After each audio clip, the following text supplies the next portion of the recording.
sujetos expuestos y otro de sujetos no expuestos.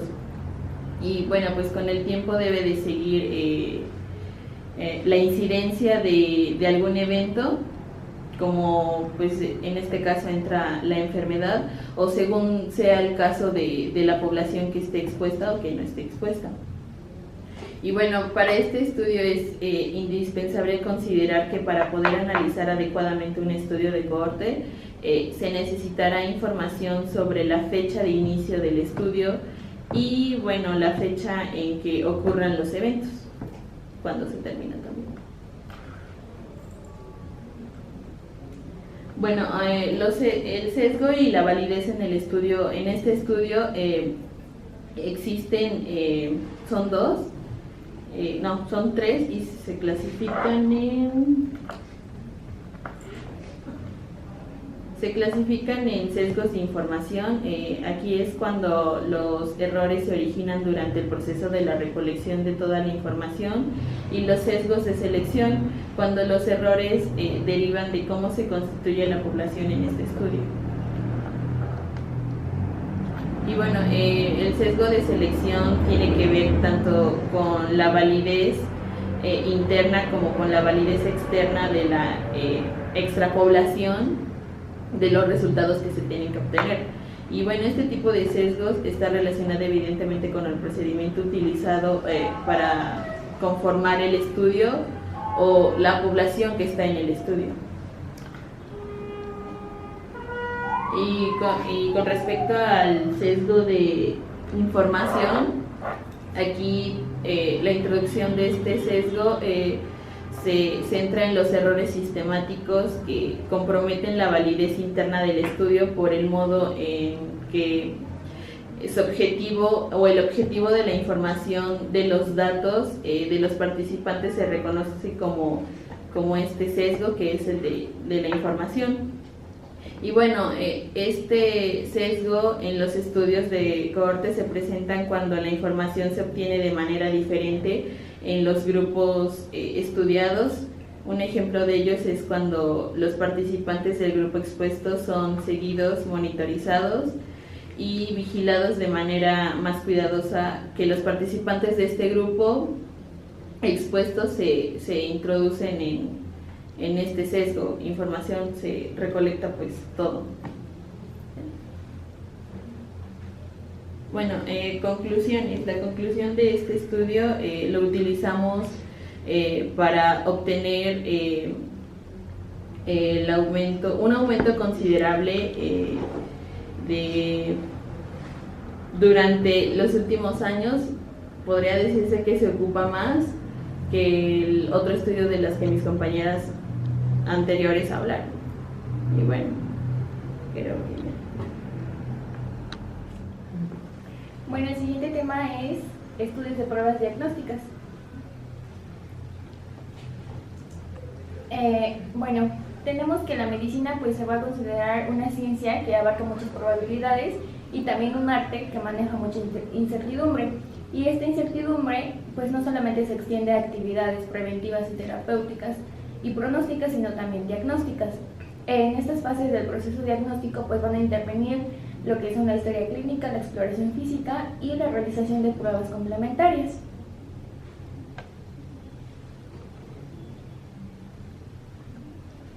Bueno, estas pruebas diagnósticas nos van a servir para complementar, como ya se nos había mencionado. También nos van a servir para aclarar dudas que existen sobre dichas enfermedades, y estas van a aumentar la probabilidad de diagnosticar un enfermo. Bueno, una buena prueba diagnóstica va a ofrecer resultados positivos en enfermos y negativos en sanos, y existen condiciones que se deben cumplir y deben ser exigidas, que van a ser la validez, y esta va a ser el grado en el que se va a medir lo que se debe de medir. Después viene la reproductividad, que va a ser la capacidad de este test para ofrecer los mismos resultados cuando se repite su aplicación en circunstancias similares. Luego la seguridad, y esta va a determinar el valor, va a ser determinada por el valor predictivo de un resultado positivo y de un negativo. Bueno, la validez de una prueba diagnóstica va a contar con lo que es la sensibilidad y la especificidad. Y la sensibilidad va a ser la probabilidad de clasificar correctamente a un individuo, es decir, esta probabilidad de que un enfermo obtenga un resultado positivo. Y lo que nos va a interesar en estas pruebas van a ser los enfermos. Y la fórmula para calcular la sensibilidad es los verdaderos positivos entre verdaderos positivos más falsos negativos por 100. Bueno, la especificidad va a ser la probabilidad de clasificar correctamente a un individuo sano, es decir, la probabilidad de que un individuo sea sano pero tenga un resultado negativo. Y para lo que nos va a interesar van a ser los individuos sanos. Y la fórmula para calcular especificidad es verdaderos negativos entre verdaderos negativos más falsos positivos por 100. Bueno, ahora vamos a hablar de la seguridad de una prueba diagnóstica. Ya que vimos los conceptos de sensibilidad y especificidad, vamos a tener que esta herramienta nos va a ser útil para conocer la probabilidad de obtener un resultado correcto en función con la verdadera condición del paciente. Sin embargo, estas herramientas van a carecer de utilidad en la práctica clínica, debido a que si en el campo clínico algún día nos llega un paciente y no tenemos información sobre su diagnóstico, nos vamos a plantear dos preguntas. Si su test llega a salir positivo, la pregunta sería: ¿cuál es la probabilidad de que realmente esté enfermo? O viceversa. Es por esto que nos vamos a basar en otra herramienta que van a ser los valores predictivos. Y bueno, otra característica importante de esta herramienta es que su validez no se define con la prevalencia. Bueno, los valores predictivos van a ser dos: el valor predictivo positivo y el valor predictivo negativo. El positivo va a ser la probabilidad de que un paciente con el test positivo realmente esté enfermo, y se va a calcular dividiendo los verdaderos positivos entre los verdaderos positivos más los falsos positivos. Y el valor predictivo negativo va a ser la probabilidad de que un paciente con el test negativo realmente esté sano, y se va a calcular dividiendo a los verdaderos negativos entre los falsos negativos menos los verdaderos negativos. Bueno, las ventajas y desventajas de esta herramienta. Ventajas vamos a tener que son útiles en toma de decisiones clínicas y le transmiten al paciente información sobre su enfermedad. Y en las desventajas es que dependen de la frecuencia de la enfermedad en la población. Cuando una frecuencia es baja, se va a tener un mayor valor predictivo negativo y viceversa. Bueno, otra herramienta van a ser las razones de probabilidad. Estas son clínicamente útiles y no dependen de la prevalencia. Miden cuánto más probable es un resultado concreto según la presencia o ausencia de enfermedad. Y van a ser dos: razón de verosimilitudes positivas, que se va a calcular sensibilidad entre especificidad, entre cociente de especificidad, y razón de verosímiles negativos, que se va a calcular cociente de sensibilidad entre especificidad. Y bueno, estas van a relacionar la especificidad con sensibilidad en un solo índice y no varían con la prevalencia. Y en las conclusiones vamos a tener que es muy importante valorar validez y seguridad de las pruebas diagnósticas que utilicemos. Y los factores con los que la vamos a medir va a ser con sensibilidad, especificidad y valores predictivos. Y bueno, finalmente vamos a hablar un poco acerca de la revisión sistemática, que esta es una herramienta muy útil, sobre todo en el área de la salud, considerando que nosotros tenemos que leer mucha información. Entonces esta herramienta nos permite sintetizar un poco nuestros estudios. Y bueno, entonces primero hay que hacer una pequeña definición, que es una revisión. Como tal, es un documento que resume o sintetiza un conjunto de las publicaciones relacionadas con un tema concreto. Y dentro de estas revisiones tenemos dos tipos: la revisión narrativa y la sistemática. En el caso de la narrativa, se va a basar sobre todo en la opinión de los expertos, va a resumir los hallazgos en función de la opinión o interés del autor, y se selecciona un número determinado de artículos. Ahora, como tal, la revisión sistemática es la síntesis de las evidencias existentes para responder una pregunta. Como tal, se busca información que sea retrospectiva y utiliza métodos específicos y sistemáticos para que se pueda seleccionar, evaluar y criticar la investigación original. Obviamente esto nos va a permitir obtener con una información que sea de calidad en cuanto a los documentos que están incluidos.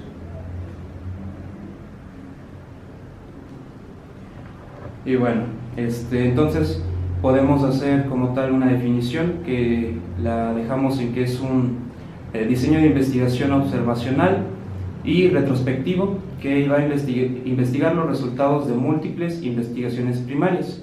Hay que hacer aquí una pequeña diferenciación en cuanto a lo que es la revisión sistemática y la metaanálisis. Como tal, un estudio de metaanálisis va a utilizar una combinación numérica con datos. Por lo tanto, no todas las revisiones sistemáticas van a incluir un metaanálisis. Y bueno, ¿por qué entonces se requieren? Obviamente por inconformidad con la cantidad de información o la lectura de un artículo, porque a lo mejor encontramos un volumen que es inmanejable, que nosotros no podemos darnos el tiempo de poder leer toda la literatura acerca de un tema en específico. Y también nos pueden ayudar a identificar las razones de discrepancias o contradicciones que existen entre los demás artículos. Entonces, ¿cuándo se necesitan? Cuando existe una pregunta puntual relacionada con efectividad clínica y cuando hay un nivel de incertidumbre muy marcado que no nos permite llegar a una buena resolución del problema. Entonces, en este caso pongo como ejemplo la pregunta: ¿este tratamiento realmente va a beneficiar de una mejor manera a este grupo de pacientes? Utilizando obviamente este tipo de estudios podemos llegar a una conclusión que nos permita obtener un mejor diagnóstico y un mejor tratamiento. Para realizar la revisión sistemática recurrimos a algunos pasos básicos. Esto es definir una pregunta claramente, la especificación de los criterios de inclusión y exclusión, la formulación del plan de búsqueda de la literatura y registrar todos estos datos para llegar a una interpretación.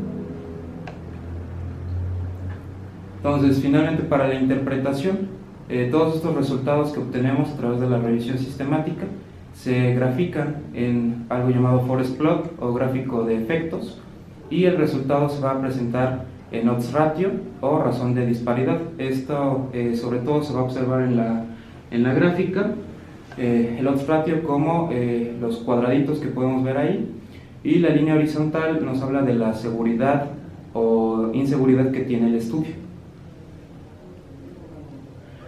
Entonces, finalmente, podemos concluir que en este tipo de revisión, si se utiliza correctamente, va a constituir una herramienta muy importante para combinar resultados de diferentes estudios. Obviamente, también al ser retrospectiva, puede llevar algunas conclusiones sesgadas por el tiempo que tenga esa información, y los métodos estadísticos no pueden corregir o ajustar las discrepancias que existan entre los autores y los estudios. Yeah.